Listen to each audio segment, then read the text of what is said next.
All-around good man, former BYU basketball player, current BYU basketball radio analyst, Mark Durrant. Mark, welcome back to the show. Thanks, fellas. Always a pleasure. And congrats to Heather Knighting. As you know, Heather's the daughter of a friend of mine, Tom Knighting, who was a great player, late 80s for BYU. And I got to talk to her a little bit before the season, and just so excited for how the team's done and how she's done, and wish all the best to the women's volleyball team this week. Yeah, the juju is good for BYU athletics right now, largely because of what BYU women's volleyball is doing and because of what BYU basketball did against the University of Utah on Saturday, notably the dunk from Yoeli Childs. Mark, I know that pulled you out of your seat to a degree. Where do you rank Yoeli's dunk in the history of all BYU dunks that you can remember? Yeah, that was just plain awesome. I mean, that was amazing. I think back and I remember watching Spencer play in some pickup games at the Smith Fieldhouse, and he had one that was pretty nice. But I played with the best dunker I played with was actually Ken Roberts. The guy could fly. I remember going in a high school tournament with him up in Washington, and he would dunk from the free throw. He did the Michael Jordan from the free throw line dunk, and all the brothers are going crazy. This white kid from Utah winning the dunk contest. Actually, I think he took second, but he was really, really good. And Scott Moon, if you remember him, maybe the best jumper I ever played with. He had a dunk in the Tulsa game just out of nowhere in the middle of the key. Actually, a lot like Yoeli's. Just flew up and just kept rising and threw it down. It was amazing. He went on to be a highly decorated Air Force pilot, and he's a real hero. But then, watching games, of course, Mike Hall had a really nice one. I think it was against Air Force. Mm-hmm. And one that I really remember was Trent Playstead. I think it was Colorado State. That was really nice. But Yoeli, he's kind of on a different level, isn't he? I mean, he's had a couple already that would be up there. I remember one, some kind of alley-oop, I think it was last year, but he had to really reach back for it. And he's like, it was amazing he even caught it, let alone able to then throw it forward and dunk it. But I think, given that it was the Utes, yes, and given it over two guys, a 7-footer, and just the beauty of it and the power, I mean, I'll give that the number one. I mean, that was just remarkable. Where does it rank in terms of dunks that you have personally been involved with?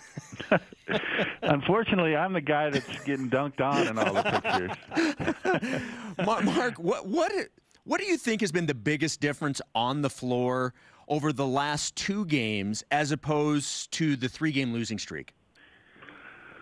I think it's TJ Haws. I mean, Greg, as you know, Greg does all the numbers and gets into the weeds and that kind of stuff. But it's clear that when TJ doesn't play well, it's going to be a struggle for the team. And he did not play well on the road in those losses. And he played really well at home against Utah State and was great against Utah. So TJ's a real linchpin, I guess. I mean, Yoeli's pretty consistent.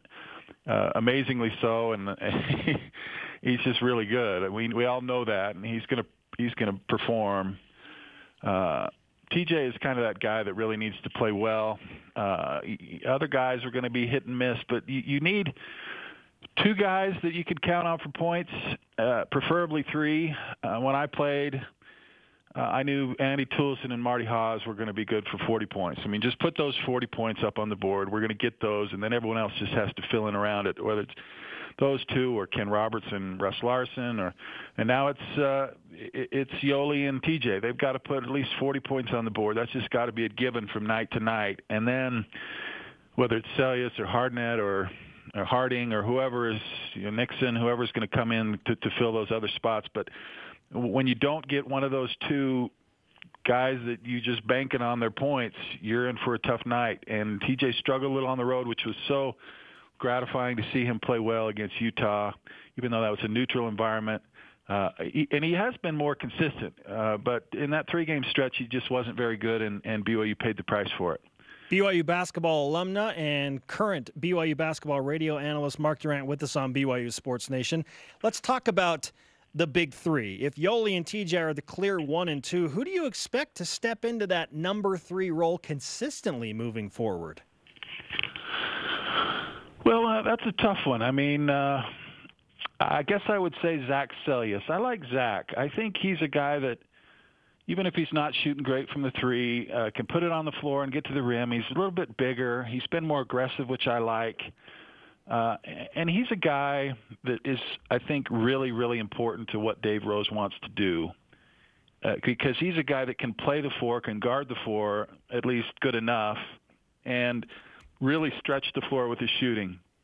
So if you have Yoeli and Zach and whoever it is, TJ or Connor or another guard, you've got 5 3-point shooters, and that makes it really hard on teams defensively. It spreads the floor, which is what Dave wants. Allows for dribble penetration because you don't have a big 7-footer camping out under the rim. And so Zach really provides an avenue for Dave to be very flexible and to play the style of play and the up-pace style of play that he wants. And his shot is much better this year. He's coming up to around 40%. He's a little bit hit and miss in times. I mean, it's so weird to me, guys, that he can hit like 2 in a row, center cut, and then the next one he shoots at 5 feet over the hoop. I mean, I don't get how that works, but overall he's very good and is a real threat, and he plays hard. He plays pretty good defense. He had a big block in that Utah game, and so I guess he's my third guy. But it's nice to have a bunch of guys that can play. That's Nick is going to be hit and miss as well this year, but it's just nice to have another player. So if Jashir starts off poorly, you don't have to try and fight through that. Get another guy in there. Let him have a chance. So you put Nick in, and then if Nick's not playing well, you don't have to suffer through bad plays. Just get another guy in there. And so I don't know that they need much more of a consistent third or fourth scorer, as long as they have guys that they can plug in from game to game that can provide that scoring output for BYU. Mark, you can answer this any way you want, whether it's a record or bigger picture. What are your expectations for BYU hoops in the Final Four non-conference games? I'm going to go out on a limb and predict a victory tonight. It's bold, Mark. It's bold. I hope so. I mean, if they don't win tonight, then it doesn't matter what they do the rest of the month. But so get a win tonight.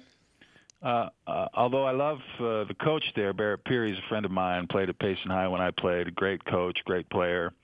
So I'm excited to see him. But, yeah, win tonight. But this is a great opportunity because you have UNLV and San Diego State on the road.